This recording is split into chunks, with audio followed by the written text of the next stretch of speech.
Senior सहाफ़ी और anchor person Hamid Mir के मुताबिक पाकिस्तान के हुक्मरान तबके ने तारीख से सबक ना सीखने की ठान रखी है। पाकिस्तान का जोग्राफिया बदल गया, लेकिन तारीख से सबक सीखना आज भी तौहीन समझा जाता है।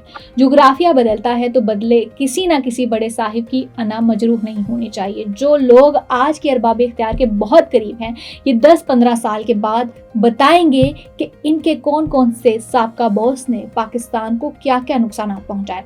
हो सकता है कि इल्ताफ गौहर जैसा कोई ब्यूरोक्रेट ये दावा भी कर दे कि इसने तो बहुत कोशिश की कि पाकिस्तान में सूबाई मुनाफरत ना बढ़े, लेकिन किसी ने इसकी एक ना सुनी। इल्ताफ गौहर सिर्फ 39 साल की उम्र में वफाकी सेक्रेटरी इत्तलात बन गए थे। पाकिस्तान के पहले फौजी आमर जनरल अयूब खान के इतने ज्यादा करीब थे कि लोग उन्हें पाकिस्तान का वाइस प्रेसिडेंट समझते थे। जनरल अयूब खान की किताब फ्रेंड्स नॉट मास्टर के असल मुसन्निफ भी इल्ताफ गौहर थे, जिसका इतराफ उन्होंने अपनी उम्र के आखिरी हिस्से में किया।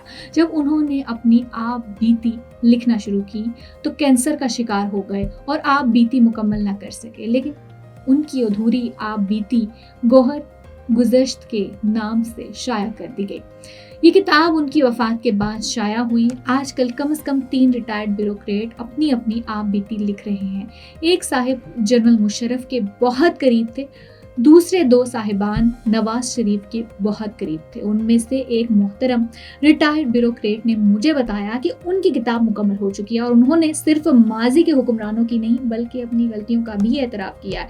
इल्ताफ गौहर ने भी गौहर गुज़श्त में ये एतराफ़ किया है कि एक दफ़ा उन्होंने मशरक़ी पाकिस्तान में बतौर मजिस्ट्रेट एक बंगाली को अपनी हिरासत में बहुत मारा पीटा तो उन पर मुकदमा दर्ज हो गया, लेकिन उन्होंने जज के साथ मिली भगत करके खुद को सजा से बचा लिया।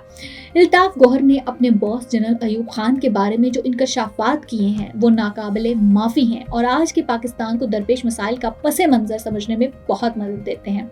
इल्ताफ गौहर लिखते हैं कि जनरल अयूब खान 1954 में फ़ौज के सरबराह के साथ साथ वफाकी दिफा भी बने थे और उन्होंने काबीना के इजलासों में बैठना शुरू कर दिया था तो उन्हें महसूस हुआ कि उनके अंदर कौम का निजात दहिंदा छुपा बैठा है। इस निजात दहिंदे को बाहर निकालने के लिए उन्होंने एक मुकालमा तहरीर किया। 1954 में लिखे गए इस मुकालमे का उन्वान था पाकिस्तान के मौजूदा और आइंदा मसाइल का एक मुख्तसर जायजा। उन्होंने पाकिस्तान के मसाइल का हल सदारती निज़ाम को करार दिया। ये दस्तावेज उन्होंने काबीना के इजलास में पेश की। काबीना ने दस्तावेज को बहस के काबिल न समझा और कुछ अरसे बाद पाकिस्तान में 1956 का आइन मंजूर कर लिया गया। अब जनरल अयूब खान वजीर दिफा न रहे, वो 1956 के वफाकी पार्लिमानी आइन के खिलाफ थे। Helping Hand USA is a community that is guided by gratitude. A community that sees blessings beyond just tables. It's Muslims for humanity. Let's make this Ramadan a testament to the gratitude we all share. Join us to provide orphan support, healthcare, education and training, shelter and much more. Give your zakat today at hhrd.org/Ramadan. उन्हें 2 दफ़ा मुद्दत मुलाजमत में तोसी मिल चुकी थी। अब वो तीसरी तोसी के लिए सरगर्म थे। सदर सिकंदर मिर्ज़ा उनकी इस ख्वाहिश से आगाह थे। सिकंदर मिर्ज़ा की कोशिश से वज़ीर आज़म मलिक फ़िरोज़ खान नून ने जून 1958 में उन्हें 2 साल की मज़ीद तोसी दे दी। तोसी हासिल करने के चंद माह बाद अयूब खान ने सिकंदर मिर्ज़ा के साथ मिलकर अक्टूबर 1958 में मार्शल लॉ नाफिज कर दिया और आर्मी चीफ के साथ साथ वजीर आज़म बन गए। फिर वजीर आज़म को महसूस हुआ कि असल इख्तियार तो सदर के पास है, तो उन्होंने सदर मुमलिकत से भी इस्तीफ़ा लेकर सदर के ओहदे पर भी कब्जा कर लिया और यूं 1956 के आइन की कहानी ख़त्म हो गई। इल्ताफ गौहर ने इंकशाफ किया है कि मार्शल लॉ के नफाज से बहुत पहले जनरल अयूब खान 1956 का आइन मनसूख करने का मंसूबा बना चुके थे और इस सिलसिले में एक मजहबी स्कॉलर गुलाम अहमद परवेज से उनका मुस्तकिल राब्ता था।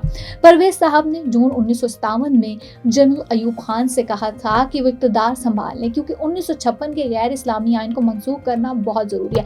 परवेज साहब पार्लिमानी निज़ाम के भी खिलाफ थे और सियासी जमातों को भी गैर इस्लामी समझते थे, लिहाजा उन्होंने एक नया इस्लामी आइन बनाने की तजवीज़ दी थी।